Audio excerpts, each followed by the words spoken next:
সে আজ থেকে প্রায় 500 বছর আগের কথা। আজকের বাগনান একসময় মোগল আমলে বিখ্যাত জমিদার রাজা কন্দর্প নারায়ণের জমিদারির অন্তর্ভুক্ত ছিল। রাজা কন্দর্প নারায়ণ দামোদর নদী দিয়ে বাণিজ্য করতে যাওয়ার সময় খালরে ডেরা বাঁধেন। দিনটি ছিল কালী পুজোর আগের দিন। তার ইচ্ছে ছিল একটু দূরে কোথাও পরের দিন কালী পুজো দেবেন। তিনি প্রচন্ড ভ্রমণ পিপাসু ছিলেন।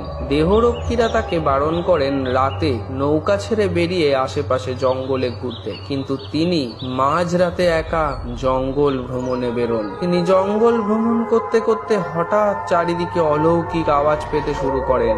সেই দিনটি ছিল ভূত চতুর্দশী। তখন রাজা মা কালীকে ডাকতে একটি প্রচন্ড জোরে হাসি দৈববাণী হয়। এখানে আবির্ভূত হন স্বয়ং মা কালী। তিনি বলেন, তুই আমার এখানে একটা মন্দির প্রতিষ্ঠা করবি। একটা নিম কাঠ ভেসে আসবে দামোদর নদী দিয়ে আজ রাতে।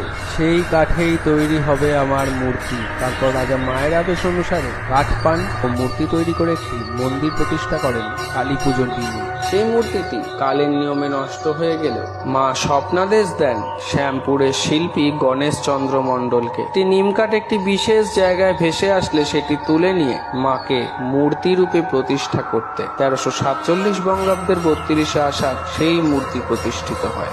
জয় মা কালী।